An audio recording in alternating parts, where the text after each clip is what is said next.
فاعبد الله مخلصا له الدين.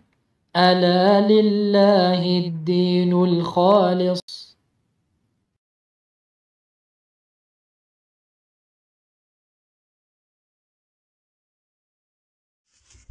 إن الحمد لله نحمده ونستعينه ونستغفره ونعوذ بالله من شرور أنفسنا وسيئات أعمالنا.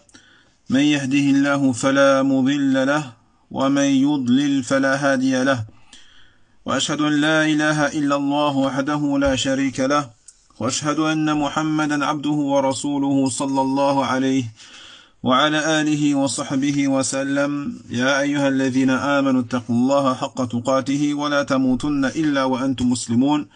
يا أيها الناس اتقوا ربكم الذي خلقكم من نفس واحدة وخلق منها زوجها وبث منهما رجالا كثيرا ونساء، واتقوا الله الذي تساءلون به والأرحام إن الله كان عليكم رقيبا. يا أيها الذين آمنوا اتقوا الله وقولوا قولا سديدا يصلح لكم أعمالكم ويغفر لكم ذنوبكم، ومن يطع الله ورسوله فقد فاز فوزا عظيما. أما بعد، فإن أصدق الحديث كتاب الله، وخير الهدي هدي محمد بن عبد الله، وشر الأمور محدثاتها، وكل محدثة بدعة، وكل بدعة ضلالة، وكل ضلالة في النار، حمانا الله وإياكم منها. أما بعد، إخوتي في الله، السلام عليكم ورحمة الله وبركاته. فنواصل بعون الله تبارك وتعالى دروسنا في التمهيد لشرح كتاب التوحيد الذي هو حق الله على العبيد، لفضيلة الشيخ صالح ابن عبد العزيز آل الشيخ حفظه الله تعالى. وقد دخلنا في دروسنا الماضية في باب من الشرك النذر لغير الله تبارك وتعالى. وقول الله تعالى يوفون بالنذر، وقوله تعالى وما أنفقتم من نفقة أو نذرتم من نذر فإن الله يعلمه. وفي الصحيح عن عائشة رضي الله عنها أن رسول الله صلى الله عليه وسلم قال من نذر أن يطيع الله فليطيعه، ومن نذر أن يعصي الله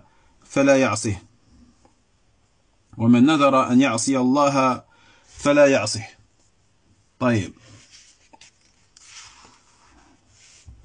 فقال هناك الشيخ صالح حفظه الله تعالى هنا قاعدة في أنواع الاستدلال على أن عملا ما من الأعمال صرفه لغير الله جل وعلا شرك أكبر، وذلك أن الاستدلال نوعان. النوع الأول استدلال عام، يعني أن كل دليل من الكتاب أو السنة فيه إفراد الله بالعبادة يكون دليلا على أن كل عبادة لا تصلح إلا لله جل وعلا، فيكون الاستدلال بهذا النوع من الأدلة على تحريم النذر لغير الله جل وعلا وأنه شرك كالآتي: دل الدليل على وجوب صرف العبادة لله وحده، وعلى أنه لا يجوز صرف العبادة لغير الله جل وعلا، وأن من صرفها لغير الله جل وعلا فقد أشرك، والنذر عبادة من العبادات، فمن نذر لغير الله فقد أشرك. Donc on poursuit Inch'Allah Ta'ala notre explication de Kitab al-Tawhid basée donc sur le noble sharh du noble Cheikh Salih al-Sheikh Hafidhahullah Ta'ala. Donc on est toujours dans le chapitre concernant le fait que an-nadhru, donc le serment ou l'engagement pieux pour autre qu'Allah Tabaraka wa Ta'ala, fait partie de l'association. Donc il dit, c'est le Cheikh Salih Hafidhahullah Ta'ala, il y a une règle au sujet des types d'argumentation sur le fait qu'une action, si on la dédie ou si on la voue pour autre que Allah tabaraka wa ta'ala, ce sera du polythéisme majeur, shirkun akbar. Taïeb. Donc parmi, il y a une règle ici qui concerne les différents types d'argumentation sur le fait qu'une action, si elle est dédiée ou vouée à autre que Allah tabaraka wa ta'ala, sera du polythéisme majeur. Taïeb. Donc cette argumentation-là est de deux sortes. La première, une argumentation générale. C'est-à-dire, toute preuve qui se trouve dans le livre d'Allah, Jalla wa ala, ou la Sunna, dans lesquelles on a l'obligation d'uniciser Allah tabaraka wa ta'ala dans l'adoration, ce sera une preuve ou sont des preuves sur le fait que toute adoration ne peuvent être vouées uniquement qu'à Allah tabaraka wa ta'ala. Taïeb. Donc, cette forme d'argumentation, à travers ce genre de preuves, des preuves qui sont générales, d'accord, qui ordonnent d'uniciser Allah tabaraka wa ta'ala dans l'adoration, on va se servir de ces preuves-là, donc, pour argumenter et pour prouver qu'il est interdit de faire un nadr pour autre que Allah tabaraka wa ta'ala. Et que c'est du shirk. D'accord? Donc la preuve sur le fait qu'il est obligatoire de vouer l'adoration à Allah seul et qu'il est donc interdit de vouer l'adoration pour autre qu'Allah tabaraka wa ta'ala, et donc par conséquent celui qui la voue pour autre qu'Allah subhanahu wa ta'ala, il aura associé à Allah jalla wa ala. Et donc un nadru, l'engagement pieux, est une des adorations aimées d'Allah subhanahu wa ta'ala. De ce fait, celui qui fait un nadr pour autre qu'Allah tabarak wa ta'ala, il aura donc associé à Allah jalla wa ala. D'accord? Donc on s'est servi ici pour dire cela, des preuves qui sont générales. Les preuves qui interdisent de manière générale le fait de vouer une adoration, quelle qu'elle soit, pour autre que Allah tabarak wa ta'ala. Et que celui qui fait cela, il sera tombé dans le polythéisme.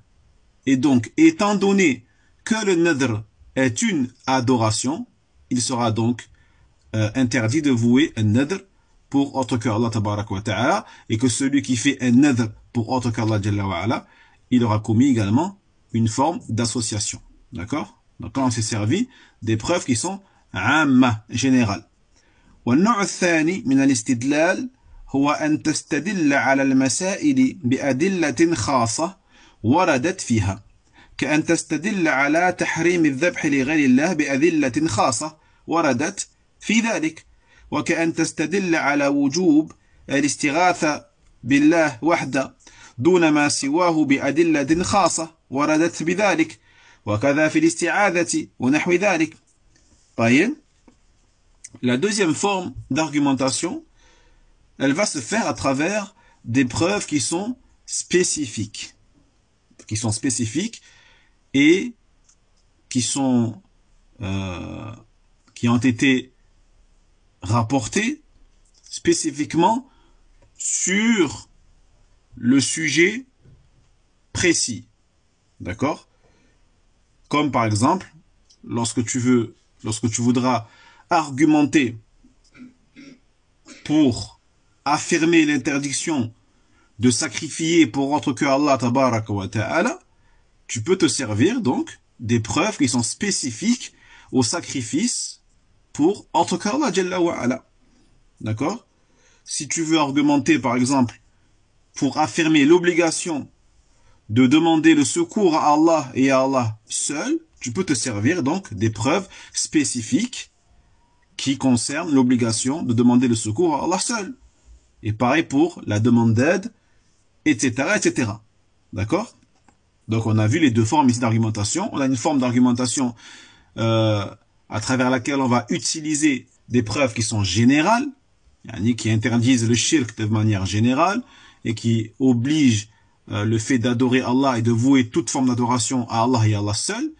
Et on a donc la seconde forme d'argumentation qui va être faite à travers des preuves qui sont spécifiques à l'action elle-même. D'accord? يعني à l'adoration de manière particulière et spécifique. فالدليل على وجوب إفراد الله بجميع أنواع العبادة تفصيلا وإجمالا وعلى أن صرفها لغير الله شرك أكبر يستقيم بهذين النوعين من الاستدلال. الأول استدلال عام بكل آية أو حديث فيهما الأمر بإفراد الله بالعبادة والنهي عن الشرك فتدخل هذه الصورة فيها لأنها عبادة بجامع تعريف العبادة. طيب أي نعم. Donc ici le cheikh Hafidahullah, donc la preuve de l'obligation d'uniciser Allah Jalla wa Ala par toutes les formes d'adoration, quelles qu'elles soient, de manière détaillée comme de manière générale, et la preuve du fait que le fait de vouer ces adorations-là pour autre qu'Allah Tabarak wa Ta'ala relève du polythéisme majeur, d'accord? Cette preuve-là, donc, elle va s'établir à travers ces deux formes d'argumentation. La preuve pourra s'établir à travers ces deux formes d'argumentation. On les rappelle. La première, une argumentation qui est générale et globale, à travers tous les versets ou tous les hadiths dans lesquels on a le commandement, l'ordonnance d'uniciser Allah Tabarak wa Ta'ala dans l'adoration et l'interdiction du polythéisme. Et donc entre dedans, ici, le sujet dont on parle ici, qui est nadr, l'engagement pieux, d'accord, qui est une adoration, d'accord, et qui est donc qui respecte la définition de tout ce qui définit ce qu'est une adoration. والثاني أن تستدل على المسألة بخصوص ما ورد فيها من الأدلة. ولهذا قال الشيخ رحمه الله تعالى هنا باب من الشرك النذر لغير الله تعالى واستدل على ذلك بخصوص أدلة وردت في النذر. Et donc la seconde forme d'argumentation, c'est le fait que tu vas t'argumenter pour affirmer la question ici à travers ce qui a été rapporté de manière spécifique parmi les preuves. C'est pour cela qu'il dit les cheikh, rahimahullah ta'ala, chapitre, fait partie du polythéisme, l'engagement, an-nadr, l'engagement pieux pour autre que Allah tabarak wa ta'ala, et pour cela il s'est argumenté, d'accord, des preuves qui sont spécifiques et qui ont été rapportées au sujet de an-nadr. طيب. وأما الآيات التي قدمها في أول الكتاب كقوله جل وعلا وقضى ربك ألا تعبدوا إلا إياه وكقوله وما خلقت الجن والإنس إلا ليعبدون وكقوله واعبدوا الله ولا تشركوا به شيئا وكقوله قل تعالوا أتل ما حرم ربكم عليكم ألا تشركوا به شيئا فهذه أدلة تصلح لأن يستدل بها على أن صرف النذر لغير الله شرك فنقول النذر لغير الله عبادة والله جل وعلا نهى أن تصرف العبادة لغيره وأن من صرف العبادة لغير الله جل وعلا فهو مشرك فنقول النذر عبادة لأنه داخل في حد العبادة لأن الله جل وعلا يرضاه ومدح الموفين به. Quant au verset que l'auteur, rahimahullah ta'ala, avait mentionné au tout début du livre, pour ceux qui s'en souviennent, tel que la parole d'Allah tabaraka wa ta'ala, وَقَضَى رَبُّكَ أَلَّا تَعْبُدُوا إِلَّا إِيَّاهُ, dans le sens du verset, et ton Seigneur a ordonné que vous n'adoriez que lui, ainsi que sa parole, sur le Dhariyat, je n'ai créé les djinns et les hommes que pour qu'ils m'adorent, ainsi que sa parole, et adorer Allah et ne lui associer rien, tel que sa parole dit, venez, je vous récite ce que votre Seigneur vous a interdit, Allah tushriku bihi shay'an, que vous ne lui associez rien. Donc toutes ces preuves-là, que vous avez remarqué qu'elles sont des preuves générales, d'accord? Donc Allah Jalla wa Ala ne fait pas mention spécifiquement d'une adoration sur une autre. Allah ne parle pas d'une adoration de manière spécifique, telle que le nadr, ou le sacrifice, ou la prière, ou le jeûne, d'accord? Mais il parle de manière générale. Allah Tabaraka wa Ta'ala ici interdit de manière générale le fait d'associer Allah Tabaraka wa Ta'ala dans l'adoration, et il ordonne de manière générale également d'adorer Allah Tabaraka wa Ta'ala seul.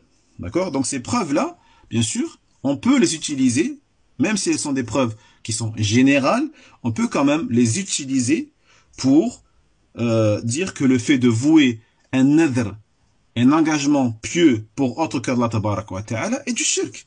Donc on dit, par exemple, un nadru pour autre qu'Allah Tabaraka wa Ta'ala est une adoration. Allah Jalla wa Ala a interdit que l'adoration soit dédiée à autre que lui subhanahu wa ta'ala, et que celui qui voue l'adoration à autre que Allah, eh bien c'est un polythéiste.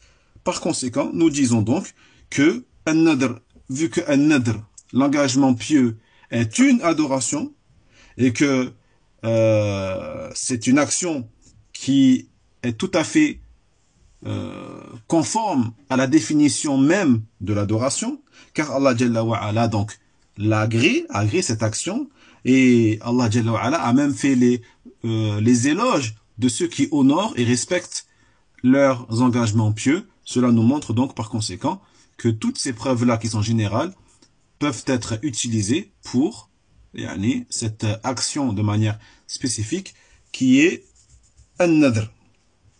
فالدليل الخاص الدليل الخاص إذن هو أن تستدل بخصوص ما جاء في الكتاب والسنة من الأدلة على النذر، ولهذا أورد الشيخ رحمه الله هنا الدليل التفصيلي، وفي أول الكتاب أتى بالأدلة العامة على كل مسائل العبادة، وهذا من الفقه الدقيق في التصنيف، ومن الفقه في الأدلة الشرعية أن المستدل على مسائل التوحيد ينبغي له أن يراعي التنويع، لأن التنويع الاستدلال وإيراد الأدلة من عدة وجوه من شأنه أن يضعف حجة الخصوم الذين يدعون الناس لعبادة غير الله وللشرك به جل وعلا. فإذا أوردت على الخصم مرة دليلا خاصا وتارة دليلا عاما ونوعت في ذلك، فإن هذا مما يضيق به المخاصم ويقطع حجته. أما إذ لم تورد إلا دليلا واحدا فربما أوله لك أو ناقشك فيه، فيحصل عند المستدل ضعف عند المواجهة. أما إذا انتبه لمقاصد أهل العلم وحفظ الأدلة فإنه يقوى على مجادلة الخصوم. والله جل وعلا وعد عباده بالنصر كما في قوله إنا لننصر رسلنا والذين آمنوا في الحياة الدنيا ويوم يقوم الأشهاد. وقد قال الشيخ رحمه الله تعالى في كشف الشبهات: والعام من الموحدين يغلب الألف من علماء هؤلاء المشركين.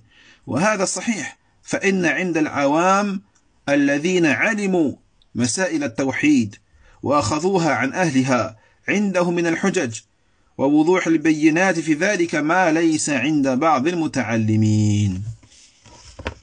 نعم. Donc il dit ici le cheikh, fidahullah. Maintenant la preuve qui est spécifique, particulière, par conséquent, c'est le fait que tu t'argumentes à travers ce qui est spécifique, hein, de ce qui a été rapporté dans le livre d'Allah, Jalla wa Ala, et la Sunna. D'accord? Parmi les preuves spécifiques à quoi? À cette adoration dont on parle ici, qui est un-nadr. C'est pour cela que le cheikh, rahimahullah ta'ala, l'auteur, ici, il a évoqué dans ce chapitre, donc, les preuves spécifiques, détaillées.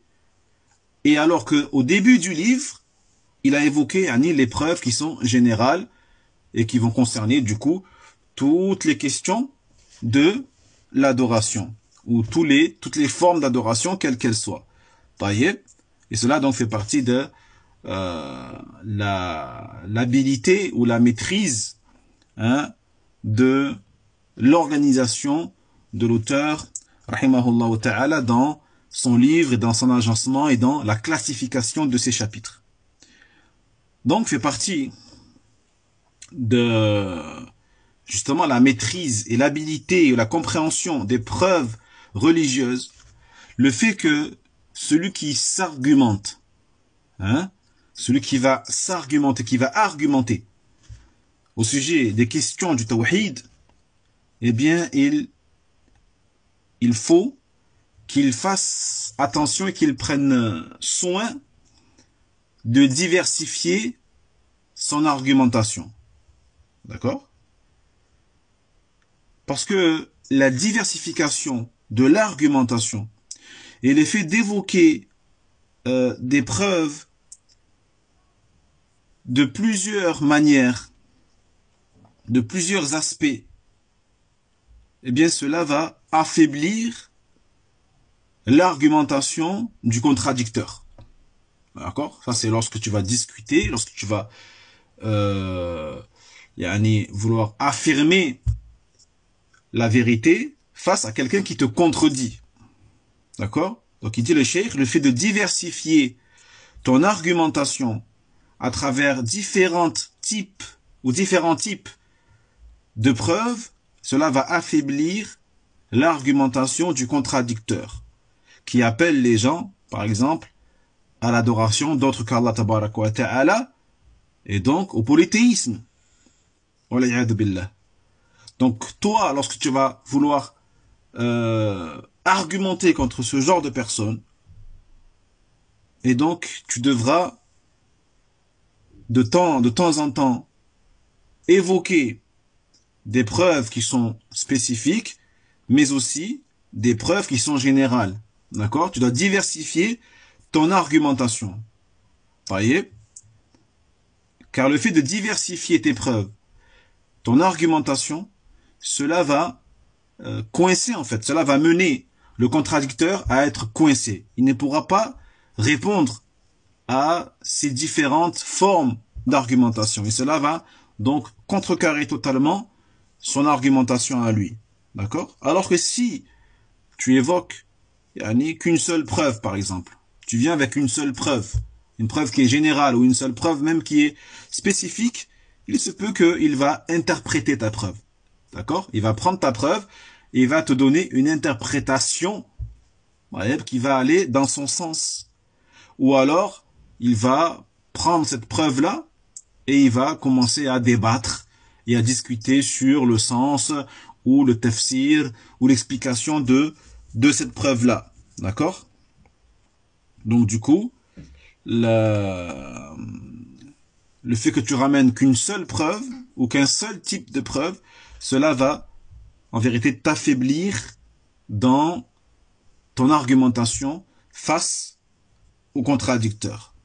Alors que si la personne qui argumente, elle a pris soin d'étudier les paroles des gens de science et elle a mémorisé les preuves qui sont générales, mais aussi les preuves qui sont spécifiques, eh bien cela va la fortifier. Elle sera forte, elle sera ferme et robuste face au contradicteur. Et Allah Jalla wa Ala, bien sûr, il a promis à ses serviteurs la victoire, hein, comme il a dit dans la sourate Ghafir, dans le verset 51, dans le sens rapproché du verset, il a dit: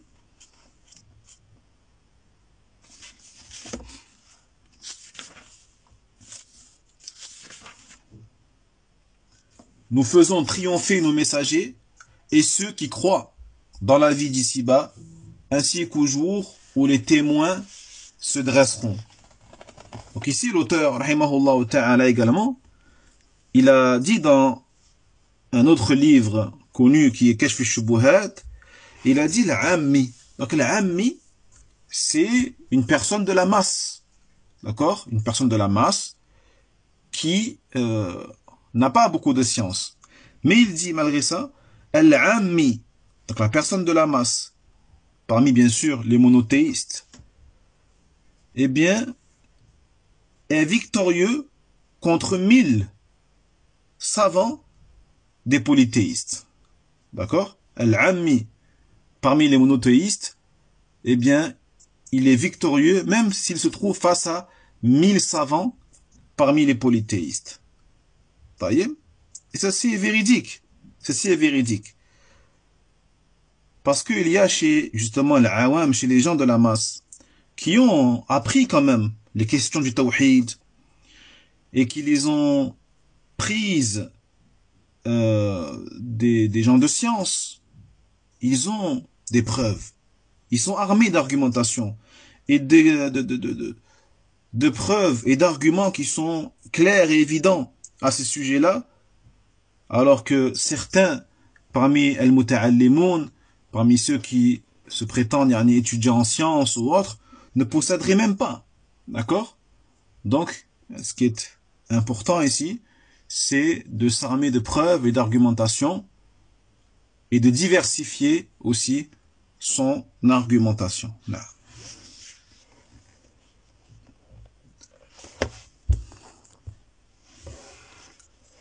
وقول الله تعالى يوفون بالنذر وجه الاستدلال به على كون النذر عبادة ظاهر وهو أن الله جل وعلا مدح الموفين بالنذر ومدحه للموفين بالنذر يقتضي أن الوفاء بالنذر محبوب له جل وعلا وأنه مشروع وما كان كذلك فهو من أنواع العبادات فيكون صرفه لغير الله جل وعلا شركا أكبر.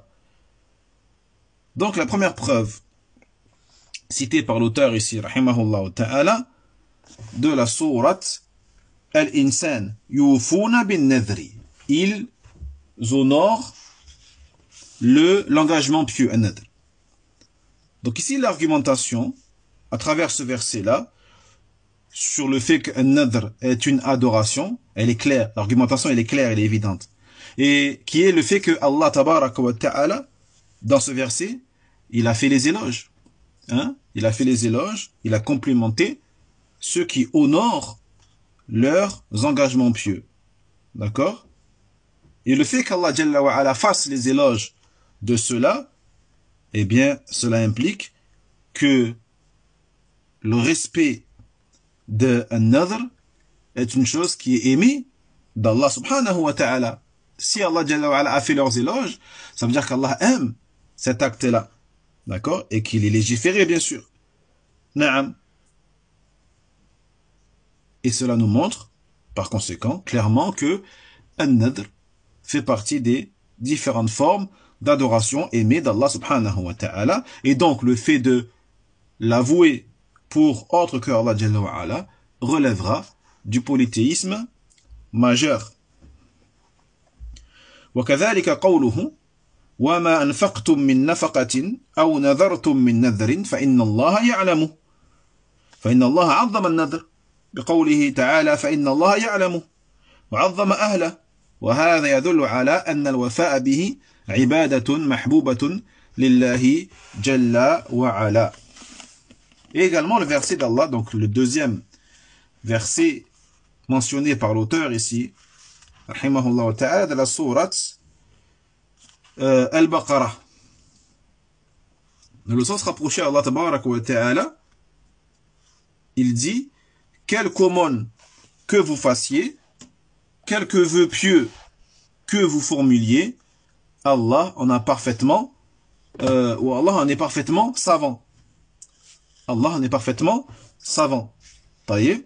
Donc ici dans ce verset-là, Allah Jalla wa Ala a exprimé l'importance de an-nadhr.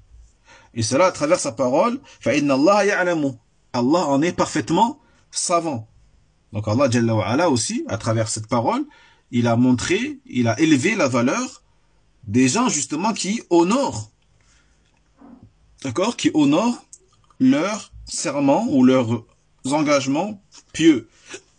Et cela indique que le fait d'honorer ces adorations, yani cet engagement pieux, est une adoration aimée d'Allah subhanahu wa ta'ala. ولهذا قال شيخنا ابن باز رحمه الله تعالى أن الله يعلم نفقات العباد ونذورهم فيجازيهم عليها إن كانت لوجه الله فدل على أن النذر عبادة حيث قرنه بالنفقات والنفقة عبادة إذا كانت لوجه الله تبارك وتعالى كصدقات على الفقراء والمساكين فإذا نذر وتصدق بشيء للقبر أو لبنائه أو لآلهة معينة والعياذ بالله صار هذا شركا أكبر بالله سبحانه وتعالى.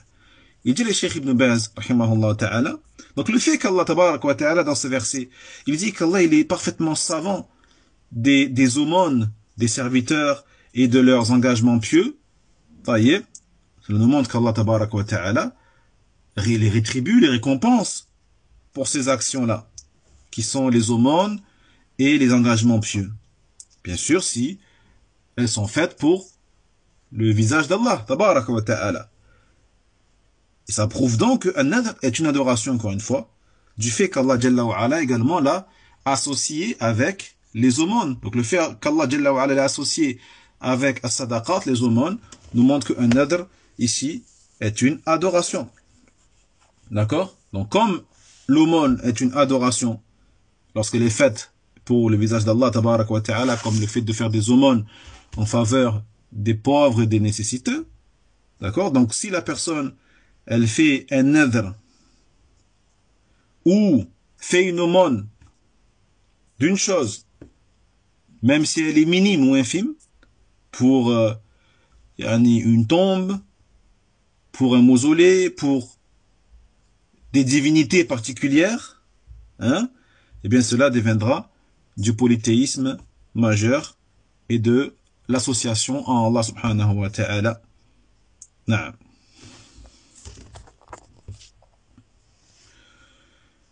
ثم قال المؤلف وفي الصحيح عن عائشة رضي الله عنها قال رسول الله صلى الله عليه وسلم من نذر أن يطيع الله فليطيعه ومن نذر أن يعصي الله فلا يعصيه. وجه الدلالة من هذا الحديث أن النبي صلى الله عليه وسلم أوجب الوفاء بالنذر فقال من نذر أن يطيع الله فليطيعه وهذا فيه إيجاب الوفاء بالنذر المطلق الذي يكون طاعة كأن يقول لله علي أن أصلي كذا وكذا فهذا يجب عليه أن يوفي بنذري وكذا إن كان النذر مقيدا كأن يقول إن شفى الله مريضي فلله علي أن نتصدق ب100 ريال فهذا يجب عليه أن يوفي بنذره لله جل وعلا وإيجاب ذلك يدل على أنه عبادة محبوبة لأن الواجب من أنواع العبادات وأن ما كان وسيلة إليه فإنه أيضا عبادة لأن الوسيلة للوفاء بالنذر هي النذر فلولا النذر لم يأتي الوفاء فأوجب الوفاء لأجل أن المكلف هو الذي ألزم نفسه بهذه العبادة. Puis, l'auteur, rahimahullah ta'ala, donc mentionne le hadith de Aïcha. D'accord? Il dit dans As-Sahih, selon Aïcha radhiyallahu anha, hein, le messager d'Allah alayhi salatu wassalam a dit, celui qui fait un nadhr d'obéir à Allah, qu'il lui obéisse. et celui qui fait un nadr de désobéir à Allah, qu'il ne lui désobéisse pas. D'accord? Donc l'argumentaire ici, au niveau de, ou à travers ce hadith, c'est le fait que Nabi sallallahu alayhi wa sallam a rendu obligatoire le fait d'honorer le nadr. En disant, celui qui fait un nadr, celui qui s'est engagé pieusement d'obéir à Allah, qu'il lui obéisse. D'accord? Donc il y a dans cette formule du prophète sallallahu alayhi wa sallam l'obligation d'honorer l'engagement pieux. Un engagement qui soit mutlaq, qu'on a vu, un nadr mutlaq, c'est-à-dire l'engagement pieux absolu, d'accord? Qui n'a pas de restriction, jayyid, et qui est une obéissance, bien sûr, à Allah tabaraka wa ta'ala, comme par exemple le fait de dire, pour Allah, je m'engage de prier ceci et cela. D'accord? Donc, à ce moment-là, il lui est obligatoire d'honorer son engagement. Jayyid. Et bien sûr, cela concerne également les nadr qui sont muqayyad, les engagements pieux qui sont conditionnés. Comme le fait de dire, si Allah guérit telle ou telle personne malade, eh bien pour Allah, je m'engage, je m'oblige à verser en aumône 100 riels. D'accord? Ou 100 euros, comme vous voulez. Donc cela, celui qui fait cela, il est obligatoire, d'accord? Si Allah Jalla wa Ala, accorde la guérison à cette personne-là, il lui sera obligatoire de respecter son nadr pour Allah Jalla wa Ala. Taïeb. Et donc, cette obligation-là de respecter ce nadr prouve que c'est une adoration aimée d'Allah subhanahu wa ta'ala. Car ce qui est obligatoire, eh bien cela fait partie des types d'adoration. D'accord? Naam. Et de ce fait, tout ce qui est un moyen qui va te permettre de remplir cette obligation, qui est donc une adoration, sera lui aussi une adoration. Donc le moyen de parvenir à respecter le nadr, qui est obligatoire, sera lui aussi obligatoire. Et c'est quoi le moyen qui va te faire, qui va te permettre de respecter le nadr? Eh bien tout simplement, c'est le fait de faire un nadr. Donc toi, si tu veux respecter un nadr, forcément tu te dois de faire un nadr. Taïeb, car s'il n'y a pas de nadr, il n'y a pas d'obligation de respect d'un nadr.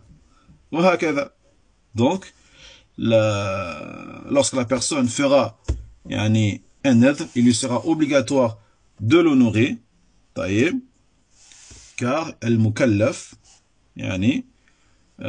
c'est lui qui s'est imposé à lui-même cette action-là, à travers cette adoration-là, donc forcément il lui sera obligatoire de le respecter. أما المنع من الوفاء بنذر المعصية الذي دل عليه قوله ومن نذر أن يعصي الله فلا يعصيه فلأن إيجاب المكلف على نفسه معصية الله جل وعلا فيه معارضة لنهي الله جل وعلا عن العصيان وإذا نذر العبد العصيان فإن النذر كما هو معلوم في الفقه قد انعقد ويجب عليه أن لا يفي بفعل تلك المعصية لكن يجب عليه أن يكفر عن ذلك كفارة يمين ومحل ذلك باب النذر في كتب الفقه. Quant à l'interdiction de respecter un nadr de désobéissance à Allah tabaraka wa ta'ala, donc c'est la preuve qui est dans le hadith, lorsqu'il dit le prophète, alayhi salatu wassalam, celui qui fait un nadr de désobéir à Allah jalla wa ala, qu'il ne lui désobéisse pas. Car le fait que al-mukallaf, donc la personne religieusement responsable, s'impose à elle-même de désobéir à Allah jalla wa ala, bien sûr cela est une contradiction et une opposition à l'interdiction même d'Allah subhanahu wa ta'ala de lui désobéir. Donc comment peux-tu vouloir t'engager pour Allah de lui désobéir? Donc vu qu'Allah tabaraka wa ta'ala a interdit qu'on lui désobéisse, donc lorsque le serviteur s'engage à désobéir à Allah subhanahu wa ta'ala, d'accord, qu'est-ce qui va se passer? Donc, comme on a vu dans les cours précédents et comme cela est connu dans la jurisprudence, cette forme, ce type de nadr, de désobéissance à Allah tabarak wa ta'ala, il est pris en compte, d'accord? Il compte quand même, d'accord? Il est valide. Mais il lui sera interdit de le respecter, bien sûr. Mais vu qu'il est valide, qu'est-ce que la personne devra faire? Elle devra faire une expiation. Elle devra faire une expiation. Donc son œuvre, il est pris en compte, il n'a pas le droit de le respecter, mais il sera obligé de faire une expiation qui est l'expiation du serment. D'accord? Donc ce sujet-là a été traité notamment dans les livres de jurisprudence. فالمقصود من هذا أن استدلال الشيخ رحمه الله تعالى بشق الأول وهو قوله من نذر أن يطيع الله فليطيعه ظاهر في الدلالة على أن النذر عبادة وكذلك في قوله ومن نذر أن يعصي الله فلا يعصه حيث أوجب عليه كفارة يمين فهذا يدل على أن أصله منعقد وإنما انعقد لكونه عبادة وإذا كان عبادة فصرفها لغير الله شرك أكبر به جل وعلا. فالنذر لله جل وعلا عبادة عظيمة كما ذكرنا والنذر لغير الله جل وعلا أيضا عبادة فإذا توجه الناذر لغير الله بالنذر فقد عبده وإذا توجه الناذر لله جل وعلا بالنذر فقد عبد الله جل وعلا. فالنذر على أي حال كان لله أو لغير الله هو عبادة ثم إن كان لله فهو عبادة لله جل وعلا وإن كان لغير الله جل وعلا فهو عبادة لذلك الغير والله تعالى أعلم. Et pour finir, Inch'Allah Ta'ala, donc, ce qui est visé ici, en cela, c'est que l'argumentation de l'auteur, rahimahullah Ta'ala, dans la première partie, qui est la parole du prophète, sallallahu alayhi wa sallam, celui qui fait un nadr d'obéir à Allah, tabaraka wa ta'ala, qu'il lui obéisse, l'argumentation, elle est claire ici, d'accord, sur le fait qu'un nadr est une adoration. Et également dans la seconde moitié de la parole du prophète, sallallahu alayhi wa sallam, lorsqu'il dit celui qui fait un nadr de désobéir à Allah, tabaraka wa ta'ala, qu'il ne lui désobéisse pas, d'accord, dans le sens où il s'est obligé donc de désobéir à Allah tabaraka wa ta'ala, il devra par conséquent ne pas honorer son nadr, mais il devra faire une expiation du serment, ce qui nous montre donc que la base du nadr de désobéissance est quand même prise en compte, d'accord, et si il est pris en compte, cela nous montre que un nadr est une adoration. Et comme c'est une adoration, eh bien le fait de l'avouer pour autre qu'Allah tabaraka wa ta'ala relèvera du polythéisme majeur. Donc, un nadr pour Allah subhanahu wa ta'ala est donc une adoration qui est immense, comme nous l'avons mentionné. Et un nadr pour autre qu'Allah tabaraka wa ta'ala est aussi une adoration. D'accord? Par conséquent, la personne qui fait un nadr, qu'on appelle un nadr, celui qui fait un nadr, si il dirige son nadr pour autre qu'Allah tabaraka wa ta'ala, eh bien il aura adoré cet autre qu'Allah subhanahu wa ta'ala. Mais s'il dirige son nadr pour Allah subhanahu wa ta'ala, il aura donc adoré Allah jalla wa ala. Donc, quoi qu'il en soit, un nadr, quoi qu'il en soit, qu'il soit absolu ou conditionné, mutlaq ou muqayyad, s'il le fait pour Allah tabaraka wa ta'ala ou pour autre qu'Allah subhanahu wa ta'ala, sera dans les deux cas une adoration. D'accord? Une adoration. Ensuite, si elle est faite pour Allah, c'est une adoration pour Allah. Et si elle est faite pour autre qu'Allah tabaraka wa ta'ala, ce sera une adoration pour autre qu'Allah subhanahu wa ta'ala.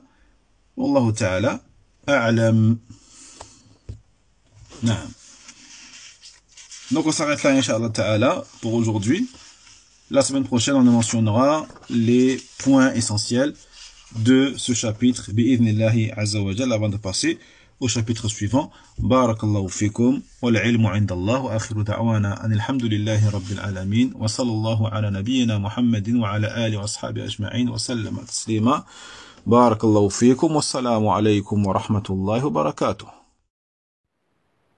وينجي الله الذين اتقوا بمفازتهم لا يمسهم السوء ولا هم يحزنون